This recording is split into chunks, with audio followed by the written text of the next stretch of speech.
How you guys doing? We are previewing the Martinsville weekend.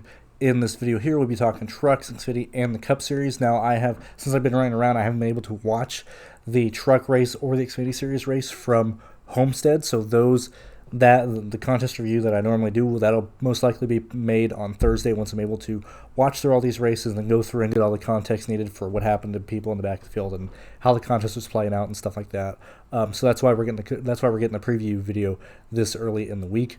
We're going to be going over Astukas's analytics in terms of what the data that he provides. Now, these are yet again found in the Discord at the moment. We are in the final stages of then adding that to the website where everything should be down here.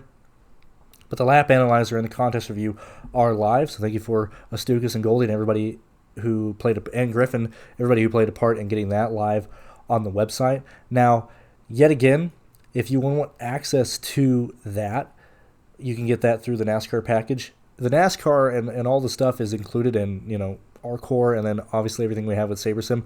But just speaking with NASCAR specifically, okay, with where this company is going, which I am very happy to be a part of and play a small role in helping grow the channel, grow the user base and stuff like that, we are seeing new partnerships. As you can notice, we are now partnered with PayDirt Analytics. Obviously, we had the partnership with SaberSim. All the PayDirt tools are available with any of the packages here, other than the NASCAR one, because NASCAR is just only. But when you're looking at what we're offering for the TrueDFS plus SaberSim Ultimate package, I mean, this is drastically discounted because you're getting not only SaberSim stuff, our stuff, and then obviously the PayDirt tools on top of that for NBA, NHL, baseball when it's here, because obviously that's coming this week. And then you get the range of outcomes for PGA as well. I mean, the amount of tools that we have available on the site are absolutely crazy. Okay, that's why we're increasing pricing when we end up finalizing the new website. And because of that and where we're going and the partnerships that we have, I'm really heavily leaning towards moving everything behind the paywall. So all my NASCAR live shows, all the preview videos, all the one-on-one stuff that I've already been doing in Discord and stuff, but having absolutely no free presence on YouTube or anything else outside of the website. That's where I'm heavily leaning to. And so, that's kind of your heads up for where all the NASCAR stuff is going on. It's been free and out there and been doing videos out there for many years now, but I do believe it's time. Now that we're trying to grow the company, now that we got partnerships across the board, I think it's time to bring everything behind the paywall. So that'll probably be finalized either the first or second week of April. That's what I'm really heavily leaning towards. So with that said, if you enjoy any of the things you're seeing here and you want to use any of the tools that you've seen me use, and et cetera, please consider joining TrueDFS and stuff. Now, yet again, this is early in the week, so entry list is rough right now. Not rough, but obviously, we don't have everybody here. That's perfectly fine. We're not necessarily looking at who's in these races. Obviously, we're not looking at salaries. It's freaking Tuesday. These are the tracks that we are looking at for the truck series. These are the most similar. Now, Astukas and the way that he uses his tools, because obviously he makes his own stuff. Now, he runs his own sims on the side. That's a very much long-term plan that we will have to be able to use his stuff on the side as well. But for the way that he approaches these races, he looks at racetracks, or contests rather, that have a very similar distribution of points in terms of laps that the races have and stuff like that. So while some people may or may not agree that you want to use Bristol and IRP with Martinsville and stuff like that, these are the tracks that we are looking at for the data that we are looking at here. And so when we're looking at where people have scored and what people have done, we have seen runaways in the truck series, and specifically at Martinsville, and even last year, that happened multiple times. But when we're looking at it, Eckes is no longer in the truck series; he's in the Xfinity series. So we now have an avenue or a driver that was favored, to lead a vast majority of laps and start very much up front, now be removed from the series and stuff. So who are the likely contenders, or we can look at it in terms of who are the likely contenders to take over and just where he was falling in line and that somebody will take over, right? And so when we look at, Martinsville, 187 laps led. We look at IRP, 179 for Majeski, 189 at Bristol, and we keep going through, and we do see a fair amount of high amount of laps led and stuff. Now we do see, some place differential plays coming through. Now Byron was pretty much the big one that's going to kind of move or, be biased towards, the scoring ranges and even the performance ranking just because he came from 32nd to 1st here. But these are our numbers that we're looking at for what we kind of expect or what, real ranges of outcomes are. And more so what I mean by that is whenever I'm doing my own projections and stuff like this, I'm usually trying to view what we have seen and try not to get too crazy on projections and stuff like that, especially fast laps. Now, granted, last year's race, we went green for a good portion of it, so there was a lot of fast laps to give out. But due to the yellows that we end up having, and obviously the stages and stuff too, 2 guaranteed stages plus any yellow, like we start losing fast laps very, very quickly. And so it's almost drastically more important, especially at a place like Martinsville, to where just chase the laps led, okay? He's going to scrape off fast, whoever the leader is, they're going to scrape off fast laps and stuff.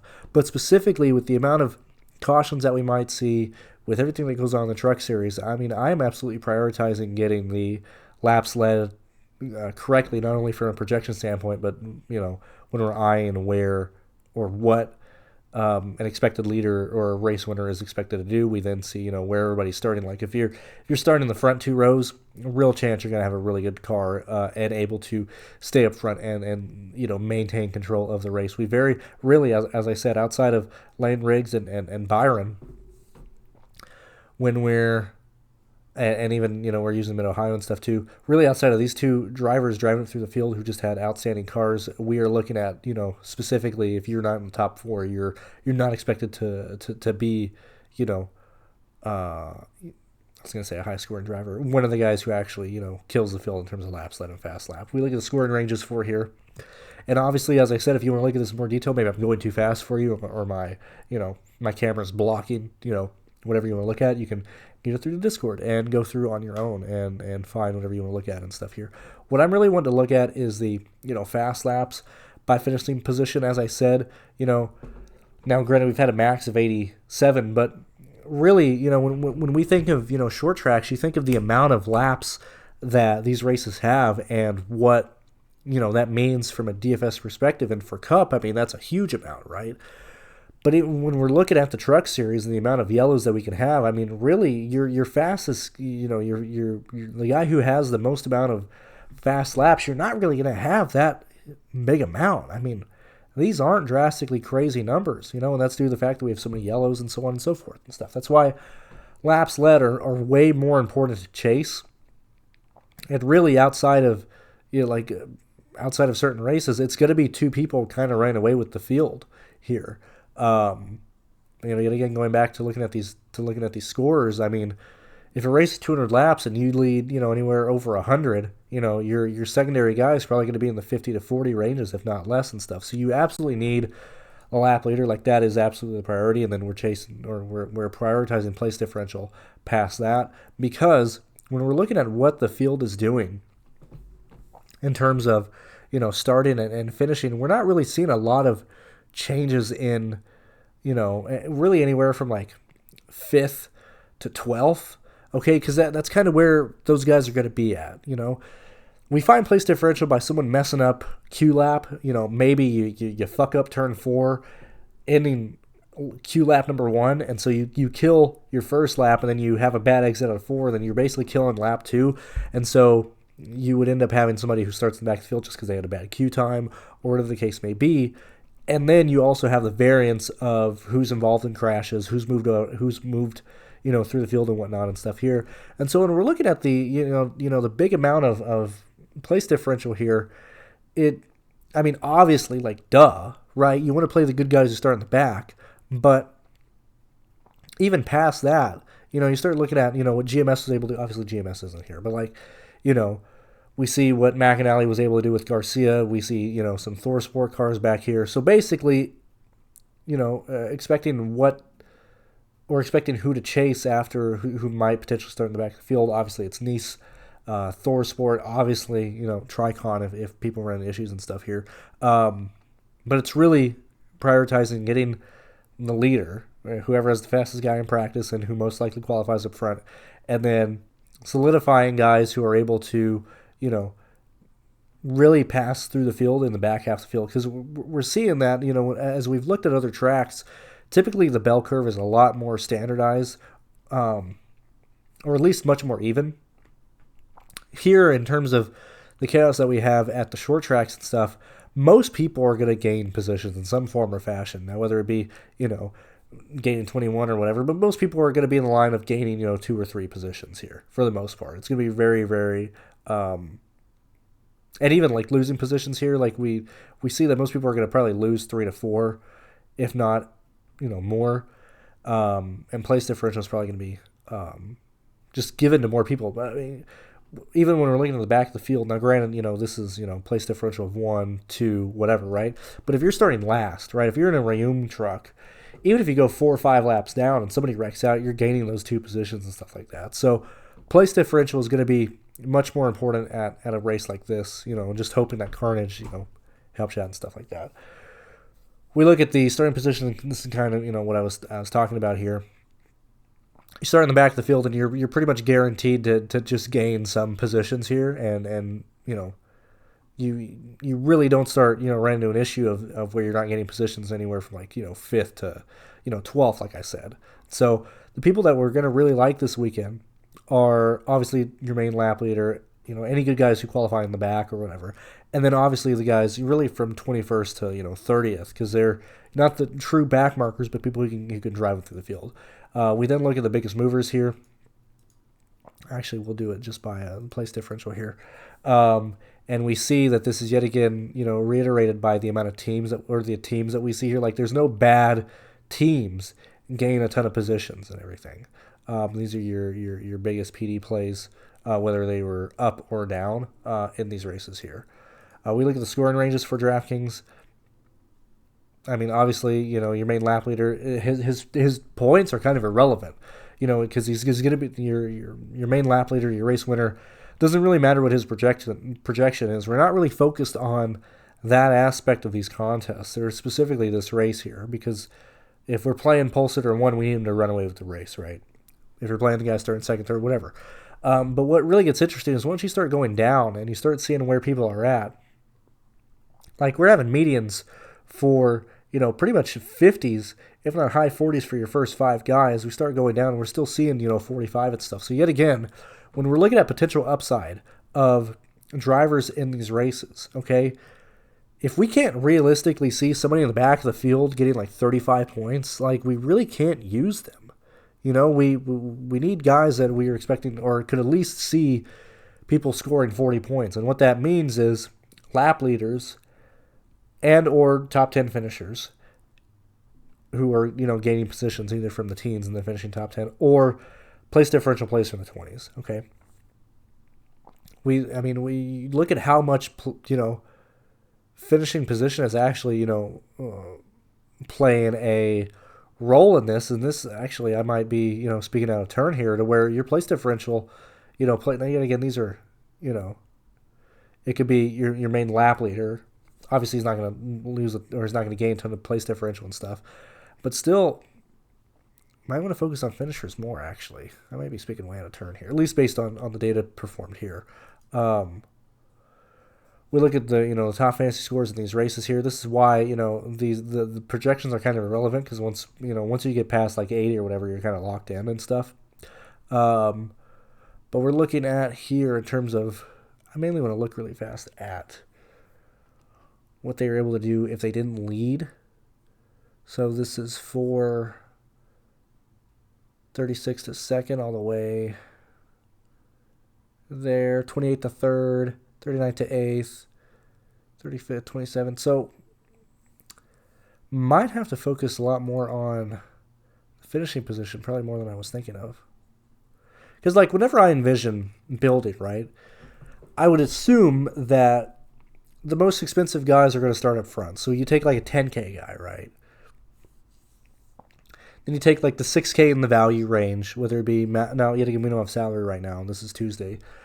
But you take like, you know, the value range or the value play of whatever is going to work there. So it could be like Luke, Matt Mills, the people that we've seen, right? Kind of regardless of where they start, and you need them to probably finish in the top 20. But then, actually, probably walking through and talking about this, I mean, finishing position is probably drastically more important and stuff, and so important from a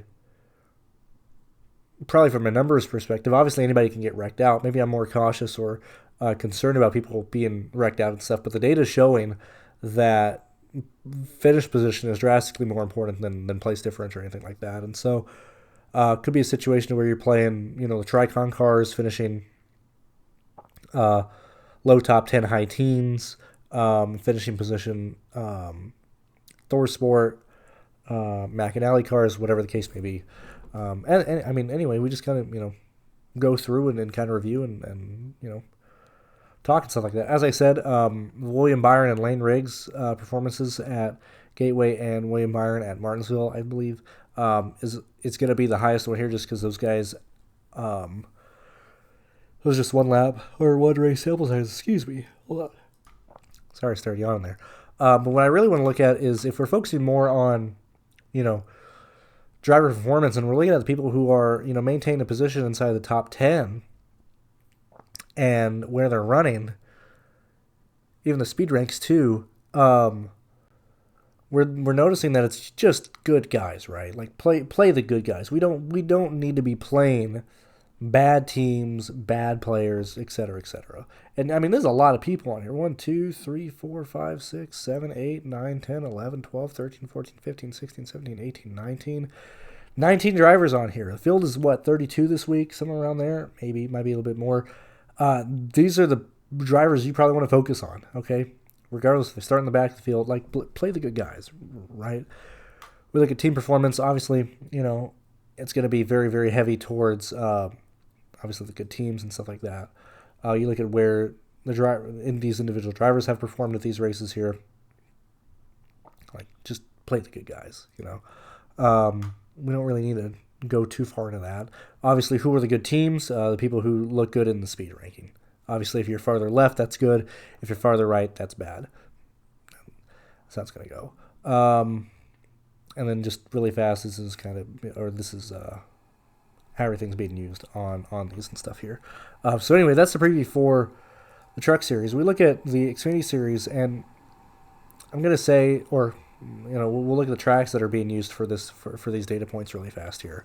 But yet again, man, we are having a good amount of people just run away with the field. And now specifically in this one, this has been Joe Gibbs, okay? Now, whereas like the trucks has been anywhere from whoever had the fastest car, whether behind Eckes, Joe Gibbs at the short tracks are who we want to play here, okay? When we're looking at these races, now, Joe Gibbs does lean heavily. I mean, well, fuck, it's actually all these races here, but there was a situation where the only, I think it was either 2020, I think it was this race here, to where Joe Gibbs actually absolutely punted and kept their guys out when everybody else pitted, and I believe Sammy Smith was lapped, and Nemechek was put a lap down and stuff like that. So there is one race where Toyota kind of threw it away, but it is by far just Joe Gibbs here at these races. Like the dominator, your main lap leader, should come from Joe Gibbs in this race. Whether it's not even whether. They should have the fastest cars in practice. They should have, or at least the best cars in practice on the long run. They should qualify extremely well. Joe Gibbs should be the favorites to kill in this race. Okay. Now, yet again, let me check the. Do we have the entry list yet? So Eric Almirola in the 20. I just want to make sure that Eric Almirola was racing this weekend. Eric Almirola should be the favorite in this race. It should be no ifs, ands, or buts about that. Actually, let me look really fast. Hold on. This isn't all the entry list. My bad. This is an old one. Do we even have the live one at the moment? Here, let me look really fast. Give me a second. Okay, so we do have an entry list. It's 40 for 38 spots. I want to see. Yeah, so Eric Almirola is in the 20 this weekend. Let me just look really fast. I don't think anybody. Corey Day. Yeah, so just straight up, Eric Almirola should be the favorite. Just to win this race, get the pole, have the fastest time in practice, and stuff like that. When we're looking at what Joe Gibbs is having, and then you combine that with, Gibbs is in the field, Nemechek isn't in the field. It should be an Eric Almirola type of day. That's just kind of my early thoughts of where this should be at. Yet again, obviously, if your top dominators are going to carry a huge portion of this, and then obviously we're not doing really much past that. Obviously these are that. Now we do see more, yet again, slightly more laps and more chaos in the Xfinity Series than we see for trucks, at least for your main lap leader. Okay, we've seen on numerous occasions that, especially at Martinsville, where people are getting dumped. Now, yet again, this could be swayed a direction since Martinsville is in the playoffs for Xfinity, okay, and people are more desperate. We'll talk about the Cup Series in a second of why the fall races aren't being used on the previews here, or on this one here specifically. But when we're looking at what Xfinity does in Martinsville, we look at the amount of wrecks and the amount of people being moved late in the races, specifically in the fall race, so you can argue that is a potential reason why we see scores being moved down. But yet again, this is usually a huge portion of races, not just Martinsville. But we're seeing this be much more spread out than we did see for the Truck Series. We see laps led. Yet again, your main lap leader typically is going to win the race and stuff like that. But still, we're still seeing laps led kind of all around. All these are people who've been moved out of the way, didn't finish well. I mean, this is a 197 finishing 7th who got moved late in the race. We've seen other people lead 35, 98, be wrecked and moved out of the race. So just keep that in mind. The fast laps by finishing position are much more yet again spread out, but still they're pretty low in comparison to what we typically see at intermediates and stuff here, just due to the potential of yellows that we can see here. Obviously we'll and as I said, if you want to go through this in more detail, if I'm going by too fast or whatever, you can find it in the Discord and look at it on your own. We look at the place differential of where this came in, and you're going to notice Jordan Anderson, Our Motorsports, BJ McLeod, much more all over the place in terms of teams. Same thing with the place differential that you've lost or whatever. A lot of good guys being involved in wrecks in these races and stuff like here. If you look back here, now granted it is we do see Chandler Smith and good cars and stuff here. Obviously Bubba Pollard when he qualified poorly last year at Richmond and stuff. But you're seeing a lot of bad teams. The slow RSS car, Joey Gaze, stuff like that. Like the Martinsville race, and maybe this is why I was, so adamant, or not adamant, but in my head more headstrong on place differential at this track, is because we've seen a lot more bad teams and stuff gain a lot of place differential at Martinsville. And so, just talking out loud, it seems like I probably want to focus more on focus more on their actual finishing position and finishing upside in the trucks, be much more open to more place differential and stuff like that for the Xfinity Series. Stuff like that, then obviously the scoring ranges and stuff like that. Yet again, finishing position being a huge portion, but we do see nearly 20% kind of across the board on most of these finishing scores. Obviously, we look at breakdown of where everybody was at, stuff like that, so on and so forth. You get what I'm saying here. Now, this is the part we want to look at yet again. The Joe Gibbs cars are going to look extremely well here. Who's the best guy in a Joe Gibbs car this weekend? It is Eric Almirola. I think Eric Almirola should just be the favorite in terms of this. Now, this is I believe this is this is 3 races. But Eric Almirola should be the absolute favorite in this race here. What is going on here? Another Amber Alert in the Houston area. What a surprise. Team performance, obviously, it's not even close. I mean, it's all Toyota. It's Toyota this week, right? I mean, it's fairly easy to see where everybody's kind of lining up and stuff like that in terms of where these guys are at. And it's it's by far just Joe Gibbs. We don't really need to go over really past that. I mean, it's we're expecting Joe Gibbs. Everything else is going to be very much open to whatever happens in terms of variance and stuff like that. Now, when we're looking at the Cup Series, because we or the way does his stuff, because Stukas has his own private sims that we're long term expecting to have up on the side as well for another tool to use. But since he uses his own sims, a lot of these previews and stuff are looked at from a contest perspective, and when we have separations of what tracks are being used, or how many laps there are in races, the discrepancy between 400 laps in a race and 500 laps is pretty huge in a situation like this. And so for this preview here, what we're going to be seeing is that the Dominator and Fantasy Score tabs are just using the 3 spring Martinsville races, and then the Performance and Place Differential tabs include all of the Bristol and Martinsville races. So if we're looking at anything like that, that's what we're going to... Those are the, not the caveats, but the data points that we are looking at when we're looking at the Cup Series here. So when we're looking here, man, dude, I got messages and shit like crazy. We look at the scoring ranges and stuff like here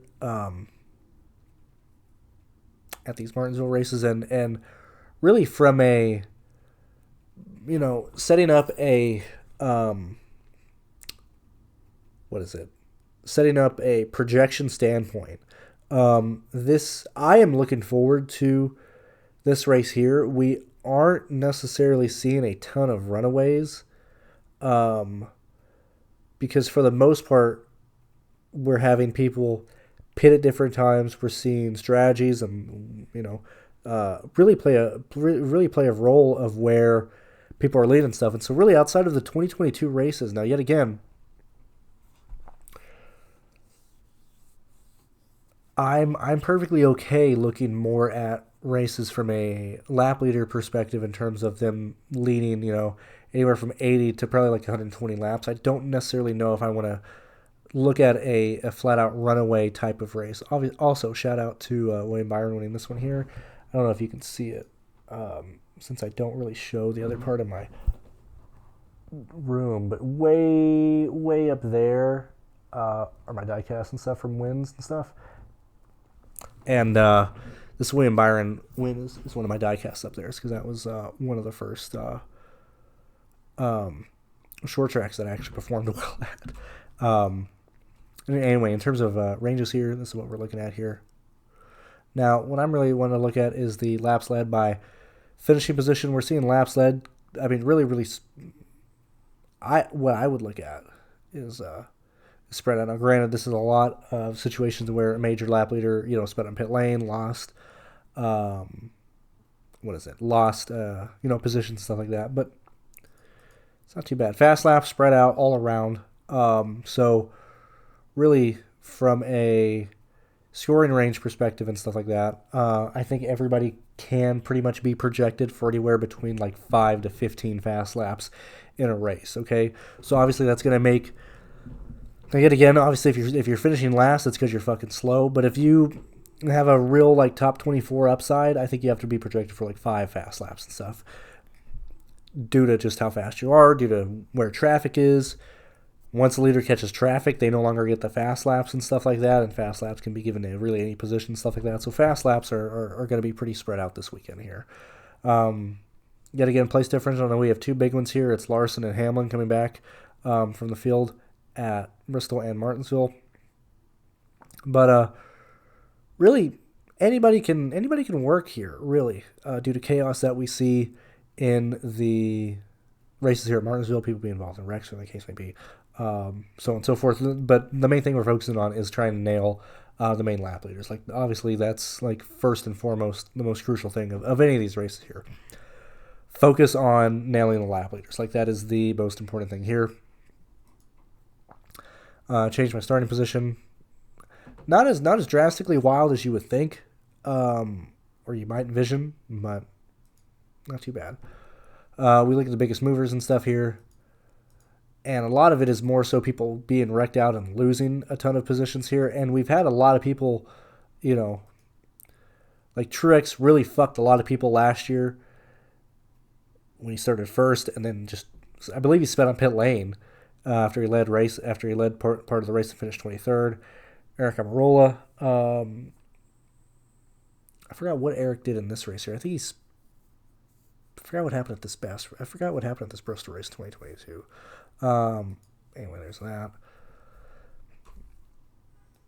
I mean, really nothing out of the ordinary. Now, yet again, for the Cup Series, the place differential has been a very low part of your top 10 scores here. Obviously, the laps led and fast laps are the majority portion of it, especially, when we're looking at people projected to lead anywhere from like 80 to 130 laps. Nearly half of your DraftKings points are coming from that, and so just focus on lap leaders, right? Isn't on the screen, but these are races to where men's salary guys are very viable. Okay, if we're looking at a raw point, type of lineup and stuff, and you get, your main lap leader, you get the second lap leader, potential third lap leader. If your first two guys are scoring like 130 points, and then your second guy is scoring 90, and you have to take like a min 5K guy, you have to take Casey Mears like this weekend, Cody Ware, whoever the fuck is men's salary. These are races specifically that you can punt at men's salary. They don't even have to hit value. They just allow you to get all your major lap leaders and stuff like that. We look at the top fantasy scores in these races, and you're looking at a huge, huge portion here. This is what we're trying to nail and what we're trying to focus on in these races here. Obviously, trying to nail as many laps led as possible and stuff like that. You look at the amount of place differential points here, and they're not really a huge amount. Okay, obviously, someone gaining positions from 18th to 1st or whatever, but really not focused on place differential in the Cup Series at all. Really, what we're seeing right here is trucks. If we compare both of them, we look at top fantasy scores in both. You look at top fantasy scores, and Cup and Truck are looking very, very similar. Nail the guys up front. Whereas Xfinity, even still, probably the same portion. Obviously, we want to chase guys up front, which, even when we're looking at this here, top fantasy scores,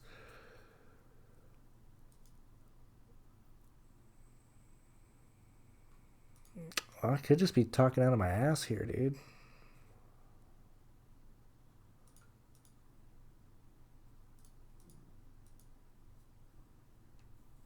Nail the lap leaders. Just focus on lap leaders, right? Obviously, we got FanDuel on here as well. I'll at least show you this so you can see where everything is at here. Obviously, don't play a guy that doesn't finish the race. Duh. These are your top scorers on FanDuel in these situations here. But really, in terms of who can we expect to lead laps or, finish well here and stuff like that, these are the drivers that we would look at. Now, yet again, I don't use my recent form data point that I make for intermediate tracks, so I just haven't been able to get it work the way I want it to for short tracks. But these are the drivers that I would argue that we would want to probably focus on the most from a data perspective this weekend. Obviously, the teams, nothing out of the ordinary. Hendrick, Joe Gibbs, obviously that's where we want to go to.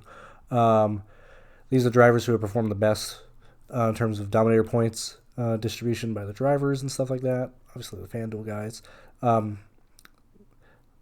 Probably the second thing I'd look at here, these are your favorites of who would probably win, or not win, but we would expect to show speed in practice, okay? So what does that mean? When, this is Tuesday, right? Who we play and everything is based on the starting grid and where they finish, right?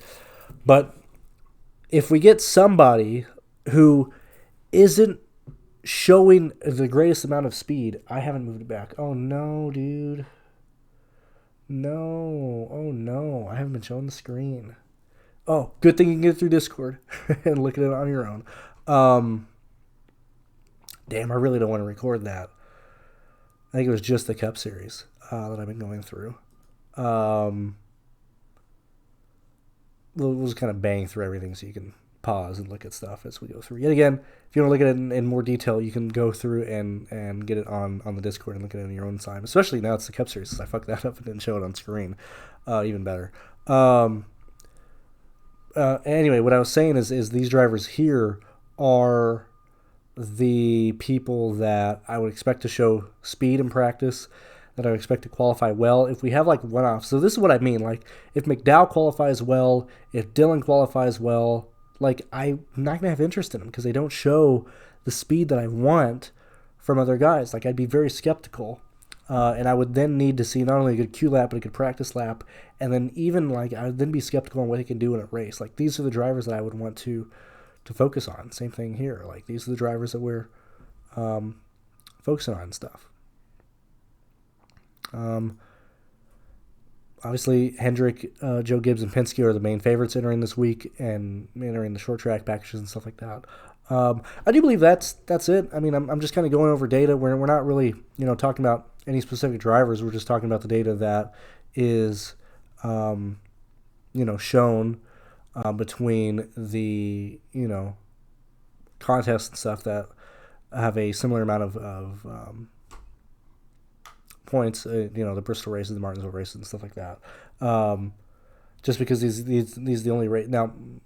Dover has 400, but it's an intermediate.